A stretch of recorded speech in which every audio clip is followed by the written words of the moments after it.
Welcome to FreightWaves Weather, your Friday edition. I'm FreightWaves meteorologist Nick Austin. We're still talking about the big winter storm, the blizzard-like storm that is moving through the northern plains, mainly the Dakotas, and into Minnesota today, and it'll last through the day and even into the evening on Saturday.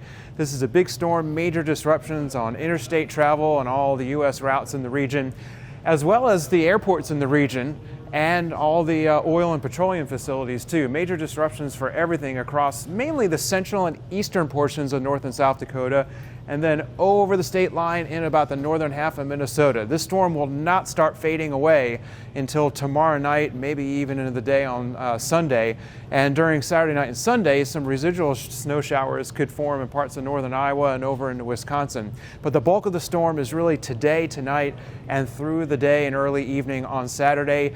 1 to 3 feet of snow in North Dakota between US 83 and I-29, right along I-29 in the Red River Valley, right along the North Dakota Minnesota state line, places like Grand Forks down to Fargo, 1 foot to 1.5 feet, and along US 83, places like Bismarck and Minot could see about 1 foot to 1.5 feet of snow. That's totals through the entire duration of the storm, which is going to last through the day tomorrow. So major disruptions with this storm, a lot of wind as well. Wind gusts could be up to 40, 50, 60 miles per hour at times. So we're talking about a lot of blowing and drifting snow, a lot of low to no visibility at times, and whiteout conditions. So this is a pretty major storm for this time of the year. If they're going to get a storm like this, it would be early or late in the season.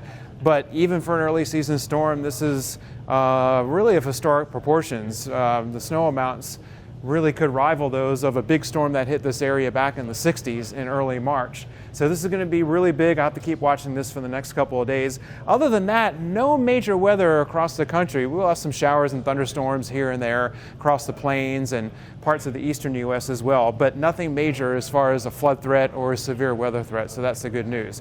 Next, we're going to go out to California. Still a lot of power outages. Those were intentional power outages from Pacific Gas and Electric Company because of the threat for wildfires, a lot of windy conditions, very dry conditions. And because of a wildfire just north of Los Angeles, portions of I-5 and Interstate 210 are closed, at least for today. There's a wildfire just north of Los Angeles that's up to about 4,500 square miles right now, and it's continuing to spread, and it has hardly been contained at all. So that fire could continue spreading today, and there are other fires across parts of California as well. Last thing we'll talk about is still Super Typhoon Hagibis. It's still out here in the Philippine Sea. And this little area here where I'm pointing to, that is Tokyo Bay, and it's very possible that still sometime Saturday, local time in Japan, maybe in the afternoon or evening, that this particular typhoon could hit right in Tokyo Bay, a direct landfall there during the day on Saturday. So major disruptions as far as ocean cargo, air freight as well for this part of the world. And even by the time it reaches that area, it might not be super typhoon status anymore, where the winds right now are 135 miles per hour, but they still could be producing winds of about 100 miles per hour once it makes landfall in Japan. This has been another story we've been following all week, and we'll have to continue watching it for the next few days. That's what you need to know for your Friday weather. So have a great day out there, be careful out there, and have a wonderful weekend.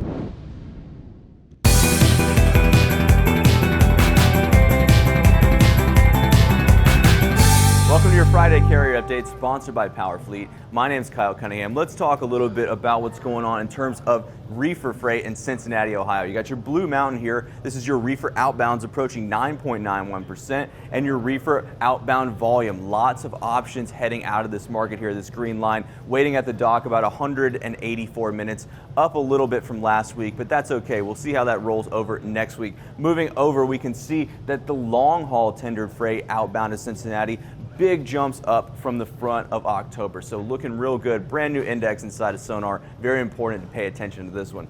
Move over to Spokane, Washington. 133 minutes at the dock there. Let's take a look in terms of outbound tender rejects. Spokane, Blue Mountain behind me, 14.58%. Little bit of a move up as of yesterday, and your white line here, your outbound volume trending down just a little bit. So as we move over and take a look to close it out for the week, Charlotte, North Carolina, your short haul outbound tender volume. So if you don't want to go too far this weekend and you have some hours to run, big moves up, 50% almost up from yesterday.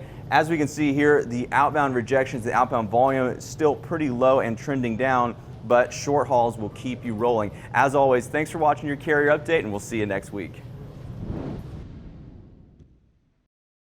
Hey everyone, and welcome to your broker update this Friday. So I want to dive in and tell you what's going on in the country this week. So we had a lot of reduction in tender rejections this week. That means that capacity is starting to stabilize. So that means you're not going to get as many loads on the spot market. But that doesn't mean that everywhere is calming down. Markets like Columbus, Ohio, you see that here in blue. This is the outbound tender rejection weekly change map. So anything in blue here is going to have increased tender rejection, increased rate pressure, potentially at least some level of disruption available in these markets. Up here in the Dakotas, as usual, there's always some sort of disruption, big weather system moving through there. We have seen the West Coast calm down significantly over here, but I want to dive into the Columbus market first and see, you can see the tender rejection rates really starting to pick up and trend up over here. And it's not necessarily on the dry van side. I have the dry van tender rejection rate down here.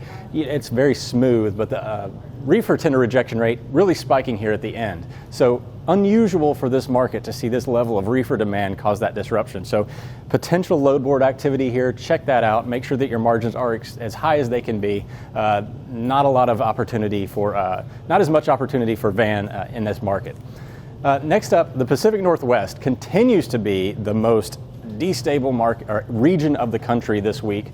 Tender rejections, the highest in the country of all the regions, except for the Mountain Prairie where the Dakotas are. But the harvests continue to be a problem over here. I have the Pendleton and the Twin Falls market. These are both big areas for apples and potatoes. That harvest continues. We're still entering the peak part of that.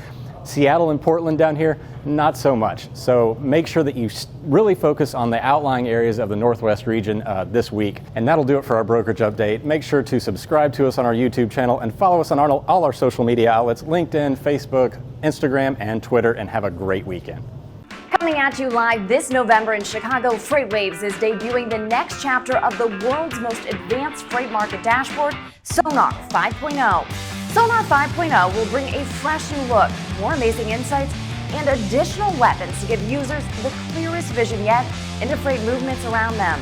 New customization tools allow for better analysis of the individual operations. An alert system will ensure you don't miss those big events that can impact your bottom line. More context, more insights, more power. As an added bonus for attending FreightWaves Live, we're offering Sonar Summits, the perfect opportunity to become a freight market expert.